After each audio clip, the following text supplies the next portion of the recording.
I'll leave before my favorite game, Okay, Halo Infinite, so gets announced. basically this whole segment anyway, Mike, is just the integot gloating. Merry Gloatmas, Okay, I'm everyone. off. Merry Gloatmas. So yeah, we Yes, had our yes, yes. A predictions. well-deserved win. I absolutely smashed them. Did you do the final tally, Swinny? No, I Was have it? marked in. We've got a tab where we had our predictions. I did mark the winners in there, but I thought you may have done some like fancy thing, but clearly not. Nah, there's nothing fancy. Well, I did it live for the show, Are you trying but to be humble about this? I think About I think your I got 7 out of win? 10, including Game of the Year, all the major categories. Wait, is that including or excluding the 2% that you got No, that's a separate extra? thing. So Okay. yeah, for our categories, I think the thing is though, I went pretty hard on Last of Us for everything, and pretty much came up trumps for most categories. My strategy of Um, spreading my predictions across the entire field with no duplicate games clearly didn't play out. But, yeah, you're always gonna get points for that, but you're never gonna get the W because if one game just wins, I did. I was I did have a feeling for some reason. I knew like there's part of me. It's like Last of Us, but it was like Hades. I just think it just felt like the year for them to go for an indie Hmm. game. So clearly it wasn't. Yeah, I was What? hoping for something. Yeah, But I think the problem is because something a there bit is a best different. indie game category, it allows the reviewers, like if you're just say if the three of us had to vote on this, right? So it's a process, and you have to submit one vote, for each one for big week in gaming. I feel like the argument and the discussion will eventually come to, yeah, but like we're voting Hades for best indie game. That's where they'll get their love. Best game has to be Last of Us type of Yeah, conversation. yeah, I'm for sure the has thing's, happened.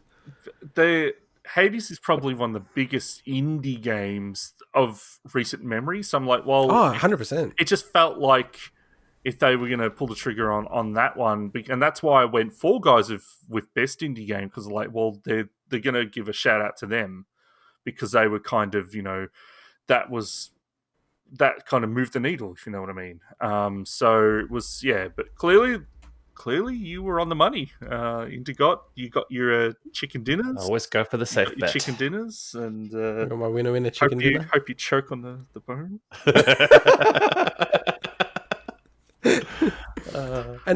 And do you guys know if they've released the actual like the votes for the Game Awards? Do they ever release this? Doesn't sound like I don't something. know. It doesn't seem I like don't know. something they do, but I could be wrong. Yeah, because I just think it'd be really interesting to see like what came second or what came close. Because I actually think Ghost of Tsushima would have been second in the Game Awards, But and I I would think have loved to have known how close it was. that probably lessens the impact of the people being nominated. I think if people saw that they only got like a minor percentage of the vote and things, so I Yeah, reckon that's there's true. probably the fact that they were just a runner up is would make them happy. Yeah, that's true. It probably yeah, exactly. Because you go, oh well, I've been nominated for the Game Awards, and then someone turns around, well, yeah, you got 1% of the vote or no votes. I guess it's theoretically possible. So, and yeah, for our actual overall sort of guesses as to what we think would be announced during the show, how would you best summarize how we went, Swinny? Clean sweep of nothing. I'm actually because you went really like safe, like well, you had that really crazy one in the end. No, I think the only Um, safe one I had was Fall Guys. New Wolfenstein was really safe. I don't think that was safe. No, I don't think that was safe. I feel like that's the next one up in Bethesda Ah, look, in World. So I'm not compared to the picks you guys had. It was safe, but also you guys like had ridiculously stupid predictions. So to be honest, like, stupid in the sense that like they were cool, but like they were far out there. so I think the Super Metroid one. I don't think that's as crazy as you're saying. Number one, Except God of War Ragnarok. I mean, that could have had a trailer, definitely. So yeah, God of War Ragnarok. I was actually surprised. I feel like that not having a trailer now and it's supposed to come out next year. That game's not coming out next year. How the hell's that going to come out next year? That's surely going to be a 2022 game. Because they haven't even shown any gameplay footage or any kind of footage of the game. And I'll defend my Smash Brothers Kratos slash Master Chief pick. I still think Chef. that's a Master Chef pick. I think that's still within the realms of possibility. Probably less so now that this major announcement's So, gone down. So did you? I know you did talk about it a little bit last week, but when did you come up with that versus when did they announce or the rumors start about Kratos and Master Chief for Fortnite? Really? before. That's crazy. So I had this because you made the Dude. correct prediction just for the wrong game. I know how crazy, dude. The way I thought about it was because like I said on the show, I remember thinking back and going, "Well, think about this. Like this stuff is always years in the work, right?" And I remember the thing where they had, all the heads of the major game console studios or companies, and they were all there and everything. And I'm just like, it's kind of like a cool idea to bring them all together, and then it's kind of like to me cooler to have like Kratos and Master Chief in the same thing together at the same time, right? And then when the Kratos thing came out, I was like, whoa, that's kind of crazy. Like, does that make it more likely or less likely? I was kind of thinking probably less likely. And then the rumors about Master Chief, I'm like, holy moly, like this is kind of crazy. Because I've always said to you that I think Master Chief will be in Smash eventually. So I'm going to do something uncharacteristic of me. And I'm going to say you won our announcements based on the fact that you made that call. It was just for the wrong game. There you Yeah. You got your half a point, which is more than 0 that we got. True. So, congratulations. I just I dominated. So yeah, I'm clapping. guys. I'm clapping right now. You just can't hear one hand. I was clapping. Unfortunately, I have to bid you guys farewell. Well, it's nice having you on, Mike. Yes, apologies about this. Apologies to all our fans. Unfortunately, I have a gun to my head. That's okay. That's okay. Partner's making me go to a family event. All right, have a good one. Do Mike. I just click that big X button, quit out of this? Everything will be fine? Yeah, you just quit. It's fine. Cool. All right. All right, see you, Mike. Thank you, everyone. Thank you, Mike. So and Swinny, overall for the Game Awards, what do you think? I think it was actually pretty cool. There's a lot of announcements. There's a lot we didn't talk about. There was a lot of neat stuff. We just we don't have 5 hours to go in depth into things like seasons and open road. Lots of cool looking stylized art indie games. It was just, which may, some people it's their cup of tea, some people it's not their cup of tea. But lots of little cool announcements, a couple of big hitters. The fact that we got a new Perfect Dark announcement is really cool. I love seeing more about Dragon Age. I was really happy with it, and obviously Smash, like Sephiroth and Smash, that's awesome. I'm a huge Final Fantasy fan, and yeah, overall, I'm really happy. Yeah, it was really cool to actually just see the show straight away get into it, and I had an inkling that would happen because when I watched it live, when it was happening live, I was getting notifications, but it's like with no information, so it'd just be like, oh, someone's direct messaged me on Twitter or there's a Discord message, right?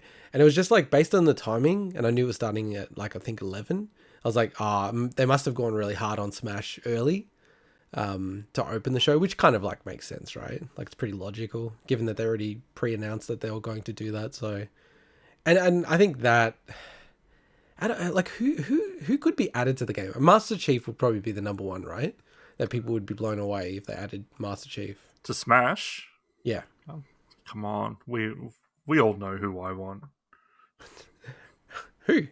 It's got to be Goku. You idiot. No joke. I really want Goku. I want to break down happen? the wall. I want to break down the wall so that anything is possible at that point. It's like, just but it's just on that though, because you know how Fortnite is basically become a Smash third-person shooter, or battle royale version, but of any media, so I'm a big fan of The Mandalorian, and Mandalorian is in that game. The child. Does that mean we're going to get Travis Scott in Smash in the future? I don't know. I actually like how it's just video games. Like I was kind of a bit like about that before, but I actually like that it's kind of pure in that way, and it's got like some kind of rules around it. But yeah, no, but just going back to be serious for a sec, like who do you think out of the video game characters? I had to limit it. Originating from video games. I still want Paper Mario. I really want Paper Mario. Because Yeah, but people would hate that. People would hate that. I'm saying, what would people get hyped screw about? those people. I want a character that's got a potential for a really cool, unique moveset, and Paper Mario has that. So, Okay. Can I lay out what would be the number one hypest announcement that they could possibly make? okay, suddenly this turned into a Smash segment as soon as Mike I left. know. Well, Mike's gone, so we Mike can go left, hard. rip the Band-Aid off. Because I do want to get back to the overall thoughts, but we've gone down this rabbit hole. So I got this thing in my mind. So I've got this idea that, and I don't know about the setup. I gotta, maybe it's like a bit of a Metroidy theme. If you can imagine like the laboratory, all that kind of stuff. And then there's like a little dude in the corner, and it turns around to him, and it actually is Gordon Freeman, right? And then he turns around, and then he puts up like the number 3 with his hand, and then it goes into a Half-Life 3 trailer. That would be the hypest Smash thing ever. As in a Smash, it's a fake Smash trailer. No, it's like he actually gets into Smash, and then they also reveal Half-Life 3. Okay. That you couldn't beat that. Surely that would be the number one. Not sure if Valve would do that, but yeah. Overall thoughts. It was pretty cool watching it. It's just like, and it's the exact same criticism for the Oscars. It's just way too long. Like, what is it, about 3.5 hours? It really should be like 2.5 hours, and I'm not sure how they're gonna cut all the stuff out of it. Yeah, but I mean, it's a marketing machine, So I can't see it getting any shorter. That's true. Because like I was seeing someone criticize it, and like I said, like I watched it, I liked it. I really do think, out of any single day, it's the number one now in gaming in terms of most announcements, most hype around it, all that kind of stuff. I think E3 overall is, if it sticks around, will still be the number one kind of period of time where people want to announce things. But I think now it's become massive. It's actually at a bad time though, the Game Awards, don't you think? I mean, you have to have it at the end of the year, so unless you push it to next Jan, but I don't know if that's any better. But okay, so this is why I'll lay out why I think it's better. I think it makes way more sense to have the Game Awards after, so in the new year. So pretty much what they do with the Oscars, pretty much like, Hottest 100, all these kind of things, right? Most video game websites come up with the Game of the Year like as part of their Christmas coverage or New Year coverage. The reason why I think it would make way more sense if they had it in January is, and this is what I said to Mike about why his guess of the Switch Pro is a terrible idea. And it's a bold guess, but I think it's a dumb guess. Now I can say that he's gone. Is that, and he won't listen to this, is that why would Nintendo, I'm a capitalist, right? I'm a business person first and foremost. Why would Nintendo announce, hello parents, here's the Switch Pro that your kid wants, and we won't release it until March next year? It makes zero sense leading into the holidays, the biggest time of year when you get to sell what you currently have on your shelves, something that's in the future. And I think just in general, it makes much more sense if the Game Awards was in January, when people are watching it, and then they can pretty much say whatever they want, announce anything, because they're not worried about hurting Christmas sales. So, that's my argument why I think it should be in January. I wonder, though, this may not be factoring their thinking whatsoever, but a lot of people, typically not next year, but are on, they're traveling, they're on holidays, they're I don't know, people are kind of on holiday mode in January still. So I wonder if, maybe that's part of it, but I don't know.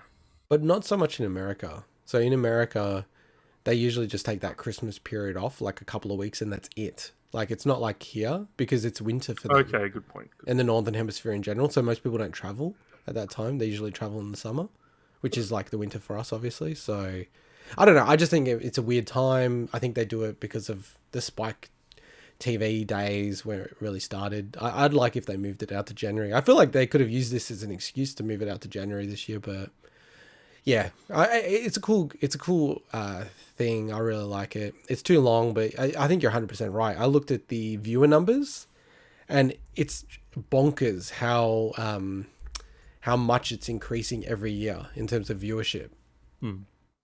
It's literally Like, I was like, oh, I wonder how much it's increasing by. It's like, it's gone from like 2 million, then like 2.5, then 4 million, 11 million, 26 million, 45 million last year. Oh, I remember when they were a joke for a lot of people, Yeah, yeah. and now they've got an air of legitimacy. Now, I'm not saying they're all the way there.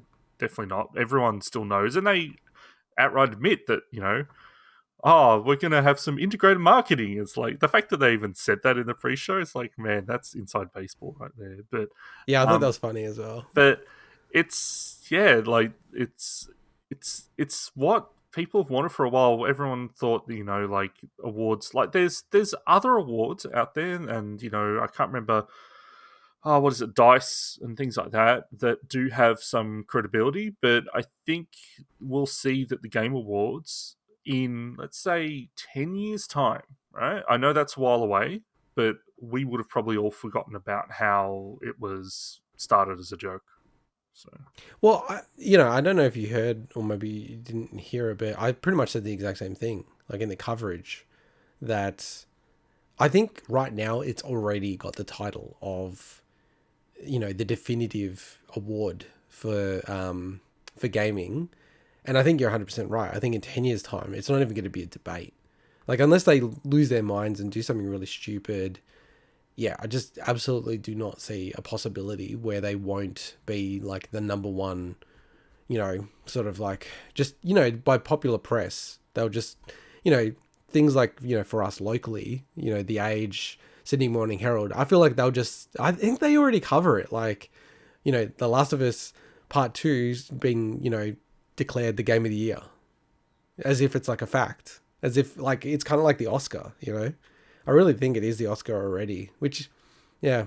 when And you it's interesting about DICE that they haven't been able to take that mantle.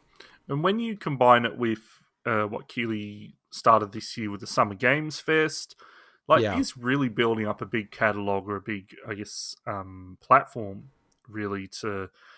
And I never watched like G4 or anything so I don't have a long history of watching much of what Keeley was involved with. And you always got the memes of like that classic one of him sitting there between uh, packs of Doritos and a thing of Mountain Dew, which is just really really funny still. But it's like he's cemented himself as an authority in the industry, which is really really interesting. Yeah. And I mean, the guy goes way back, like even to the point where um, when he was a teenager, he was beta testing, what was it? Diablo, I think. Because he just reached out to them and was sort of like, hey, I really love your game. I've got some thoughts about it, blah, blah, blah. And, they're like, oh, yeah, cool. Here's a copy of the game. Can you give us some notes?